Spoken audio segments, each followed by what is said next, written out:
우리 사회 각종 현안들에 대한 빅데이터 분석 결과 또 여론조사 결과를 함께 들여다보는 빅브라더의 민심 코너. 오늘은 이 정년 연장 문제에 대한 민심 읽어보도록 합니다. 여론조사 전문가 한국리서치의 김춘석 본부장, 빅데이터 전문가 빅커뮤니케이션의 전민기 팀장, 어서 오십시오. 네, 안녕하세요. 안녕하십니까. 네. 오늘 고용노동부가 우리나라 경제활동 인구 2022년부터 감소한다. 예. 매년 감소폭이 확대될 것이다. 이런 전망 보고서 내놨잖아요. 그렇습니다. 이런 것 때문에 정년 연장 거론되는 거 맞죠? 그렇습니다. 예. 또 하나 이제 검토하고 생각해봐야 될 게 이제 일반 여론조사 한번 해보면 우리나라 국가과제 1위로 언제나 저출산 고령화 문제가 1위로 꼽힙니다. 이제 그런 여론도 아마 반영이 됐을 거고 아주 또 현실적인 국가 과제죠. 방금 말씀하신 대로 고용노동부가 2018년부터 2027년 10년 동안이죠 앞으로 중장기 인력 수급 전망 보고서를 이제 냈는데 여기에 따르면은 생산 가능 인구 15세에서부터 64세 노동을 할 수 있는 그 인구거든요. 이 인구가 2022년부터 지속적으로 감소할 것이다. 네. 작년 18년에는 2,550만 명, 그런데 2028년에는 2,480만 명. 그러니까 앞으로 한 10년 후에 한 70만 명의 생산 가능 노동 인구가 줄어들 것으로 이제 보는 거죠. 지난 여름인가 TV 프로그램에서 홍남기 경제부총리가 정년 연장 언급했잖아요. 그렇습니다. 6월 달에 KBS 한 프로그램에서 이제 언급을 했었거든요. 그때도 생산 가능 인구 감소 이 문제에 대처해야 된다 하면서 이제 언급을 했던 거예요. 그래서 잠시 논란이 됐었는데 그러다가 이제 관련된 태스크포스가 정부에서 활동을 했고 9월 달에 경제활력 대책 회의를 열면서 인구구조 변화 대응 방안을 발표하게 됩니다. 이 안에 따르면은 이제 계속고용 제도가 이제 포함이 되어 있는데요. 네. 계속고용 제도라는 것은 60세 정년이 넘었을 때 일정 연령까지 이제 기업에 고용 연장 의무를 이제 부과하는 거죠. 한 세 가지 방안이 있는데 재고용을 하거나 아니면 정년을 연장하거나 아니면 정년을 폐지하는 방안 요거까지도 선택할 수 있는 것을 이제 정책으로 이제 제시를 했어요. 네. 그래서 이 계속 고용 제도를 2022년부터 도입한다고 발표를 한 거죠. 네. 빅데이터 상에서의 언급량은 어느 정도입니까? 언급량 자체가 많지는 않습니다. 아직 적어요? 예, 과거하고 비교해 보면 2010년부터 올해까지 보면은 10,000회 넘는 경우가 거의 없고요. 보통 한 2,000회 정도 언급되는데 2013년에만 1,800회 정도 넘었는데 이때 이제 정년 60세법이 통과를 했죠. 그게 2013년이죠? 그렇습니다. 맞아요. 그래서 그때 한번 반짝 언급이 됐었고요. 그리고 올해는 보니까 9,500건 정도 언급이 됐는데 SK 하이닉스가 우수 직원에게는 60세 정년을 없애겠다. 이런 방안을 내놨더라고요. 그럼 또 그게 좀 관심 받은 것 외에는 사실 정년 연장에 대해서 좀 진지하게 고민하고 이렇게 국민들이 언급하고 아직 그렇지 않은 상황으로 보여집니다. 연관 검색어는 뭐가 나오나요? 정부, 고용, 인구 감소, 노동인구, 청년 실업, 기업, 논의, 일자리, 고령화, 국민연금 이런 키워드들 보이거든요. 그러니까 뉴스에서 봤던 단어들로서 사실은 좀 더 많이 이렇게 확산돼 나가고 있는 상황입니다. 그런데 그렇게 연금량이 많지는 않더라. 네. 아직 젊은 층들한테는 큰 관심사가 아니다. 이렇게 또 말할 수도 있을 것 같고. 그렇습니다. 그래도 홍남기 부총리가 언급한 다음에 여론조사는 했었죠. 그렇습니다. 찬반이 어떻게 나왔죠? 예, 한국리서치가 지난달 6월 달하고 그다음에 7월 달 두 번에 걸쳐서 했습니다. 이게 이제 발표하기 전후에 조사 결과를 확인해 볼 수 있는 건데요. 전국 성인 1,000명 대상으로 모바일과 이메일을 이용한 웹조사를 했던 거죠. 6월에는 이제 이렇게 물었습니다. 현재 60세인 법정 정년을 65세로 연장하는 방안이 사회적으로 논의되고 있습니다. 이러한 정년 연장에 대해 생산 가능 인구 감소와 노인 빈곤 문제 해결을 위해서 찬성하는 입장과 기업 부담 증가와 청년 일자리 감소에 대한 우려로 반대하는 입장이 있습니다. 예. 이에 대해 어떻게 생각하십니까? 예. 즉 찬성과 반대 이유를 좀 구체적으로 제시하고 물은 거죠. 예. 그랬더니 정년 연장에 찬성한다가 71%, 반대 24, 모른무응답 4%입니다. 찬성이 훨씬 높네요. 훨씬 높죠. 사실 또 관심사가 20대죠. 일자리 문제가 걸려 있는 것이니까. 그런데 20대 66%도 정년 연장에 찬성하고 있습니다. 예. 30대 80%, 40대 76, 50대 68%, 60세 이상 69%. 뭐 30대가 좀 높긴 합니다만 연령별로도 큰 차이 없이 정년 연장에 다 찬성을 하고 있는 상태죠. 네. 이게 6월 조사 결과라고요? 그렇습니다. 7월에는요? 예, 7월에도 이제 확인을 했습니다. 이제 어느 정도 좀 사회적으로 논의가 된 시점이다 판단을 한 거예요. 자, 이렇게 물어봤습니다.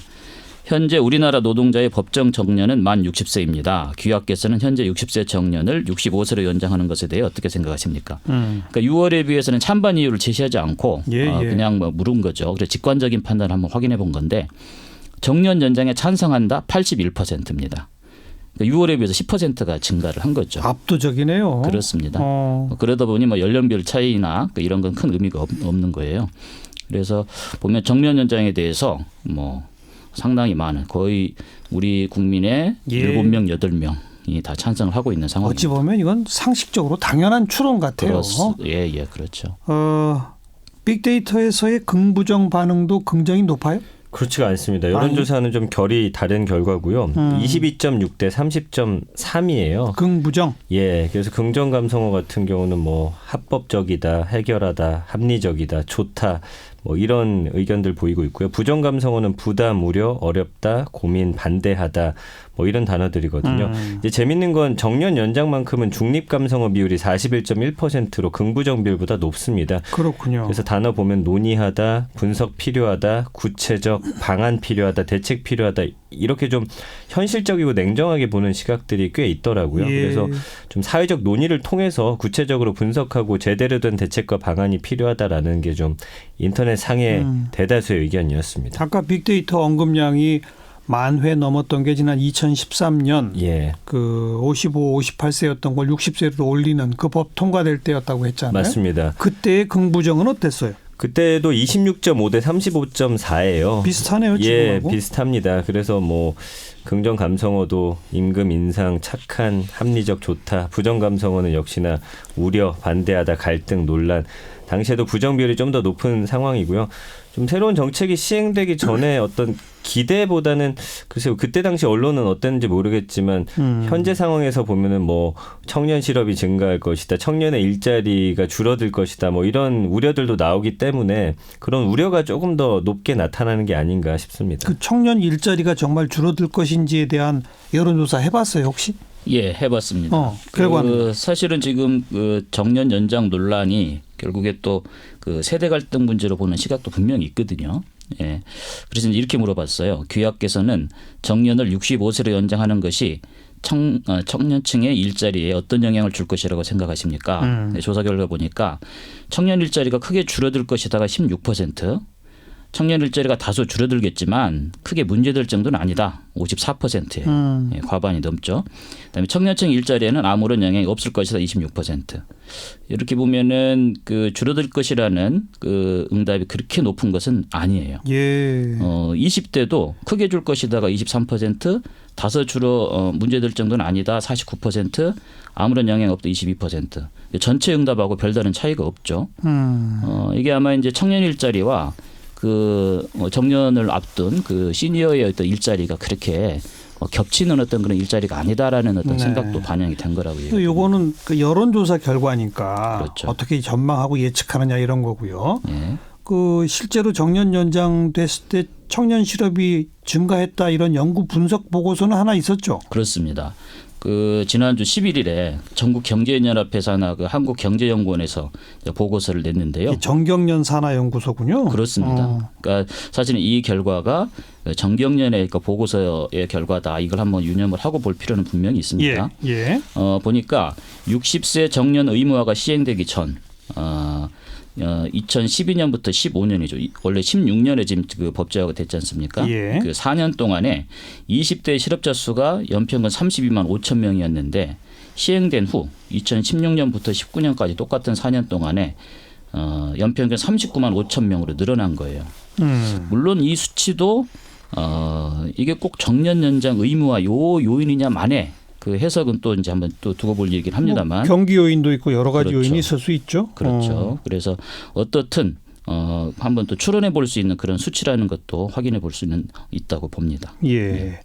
빅데이터 상에서는 어때요? 정년 연장하고 청년 채용, 청년 실업에 미치는 영향 어떤 반응이에요? 감성어 긍부정 비율 보니까 16.9 대 32.9예요. 역시나 부정 감성어 좀 더 높게 나오는데 일단은 좀 정년 연장이 청년들 일자리에 영향을 미칠 거라는 생각이 더 좀 일단은 많습니다. 그러니까 이런 주장을 하는 분들의 아마 글들이 훨씬 더 많이 생성돼서 그런 것 같고요. 예. 부정 감성어가 그런 우려들을 보여주고 있고 비율이 한 2배 정도 높다고 보시면 되겠습니다.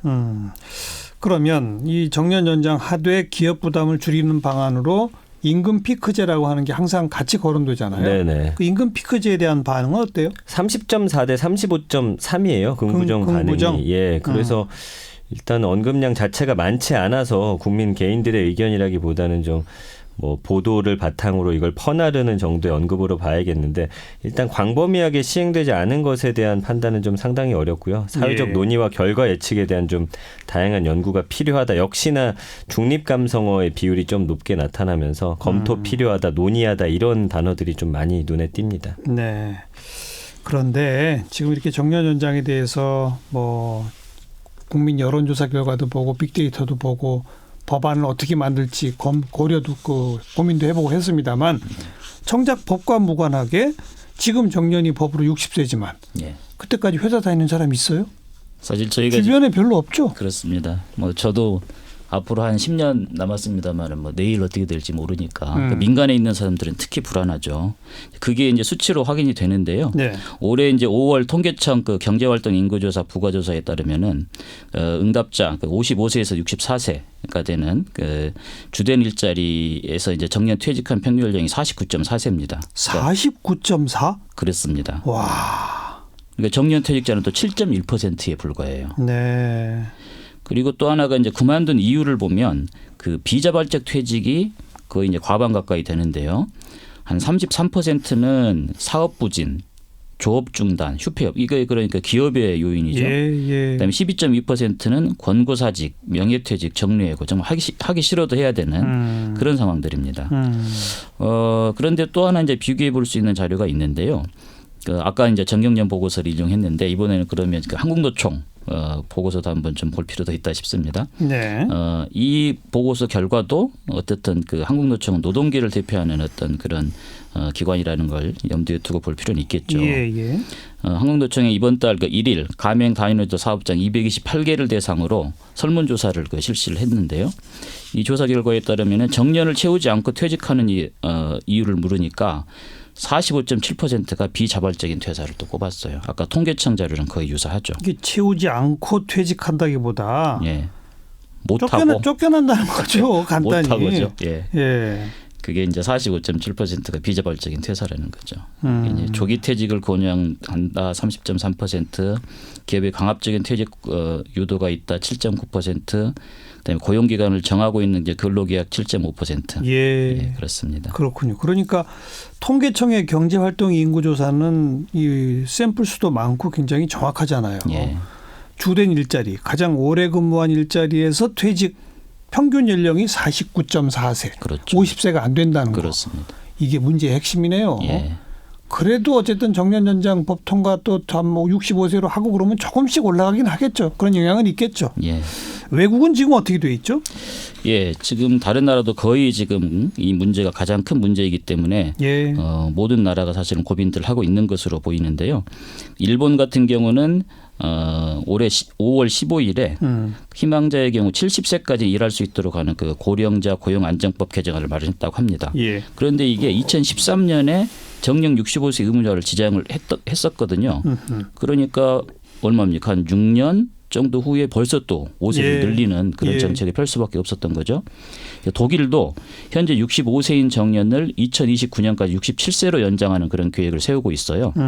연금과 같은 그런 국가 재정 부담을 완화하려는 목적도 있고 그다음에 부족해진 그 숙련공의 기술 노하우를 더 활용하자 그런 취지도 있다고 합니다. 네. 그리고 미국과 영국은 아예 정년이 없습니다. 제도 자체가 없죠. 그렇습니다. 미국 같은 경우는 86년에 없앴는데요. 왜냐하면 나이 때문에 퇴직을 해야 된다는 것도 이것도 차별이다. 이런 여론을 반영했다 하고 영국도 마찬가지로 2011년에 그 정년을 폐지했습니다. 하지만 미국은 해고가 너무 자유로운 나라잖아요. 그렇죠. 정년 제도와 좀 관계가 없는 나라예요. 예, 나라는. 그렇습니다. 예. 그다음에 또 하나 프랑스는 또 다른 차원이긴 한데요. 그 정년을 60세에서 62세로 늦추되 퇴직 연금 수령 시기를 65세에서 67세로 또 늦춘다고 하니까 네, 네. 국민 입장에서는 사실은 좀 반대하는 목소리가 아주 컸죠. 그래서 결국에는 그 연금 수령 시기를 늦추는 것은 또 원점으로 되돌리는 그런 정책을 또 펼쳤죠. 요즘 다시 또 프랑스가 시끌시끌하잖아요. 이 예. 문제로. 예. 네. 두 분은 어떻게 하는 게 제일 좋다고 생각하세요? 사실 요즘에 뭐 일자리나 노동 환경 10년 후도 예측하기 힘든 상황이잖아요. 그래서 이 정년 연장은 당연히 이 나이 고령화되는 거에 따라서 늘어나는 게 맞다고 보는데 일단 정부의 정책 자체는 이 일자리를 지키려게 하는 것보다는 새로 이제 변화하고 창출되는 일자리에 좀 교육적으로 포커스를 맞춰야 되지 않을까 생각을 해봅니다. 네. 김수석 본부장. 예. 지금 52시간제 시행이 또 좀 유보가 됐죠. 저는 이런 좀 일자리 나누기, 그다음에 그러려면 또 일하는 시간을 좀 줄여야 되겠죠. 이런 정책은 좀 가급적이면 가광업에 도입할 필요도 있다고 생각을 합니다. 지금 기업 입장에서는 부담이 되긴 하지만 네. 어쨌든 해야 되겠죠. 그 부담을 좀 줄이는 방법이 임금 피크제 이런 거니까 예. 거긴 또 노동계도 동의하는 게 저는 옳다고 보고. 예. 여기까지 합시다. 한국리서치의 김춘석 본부장, 빅커뮤니케이션의 전민기 팀장 수고하셨어요. 고맙습니다. 감사합니다.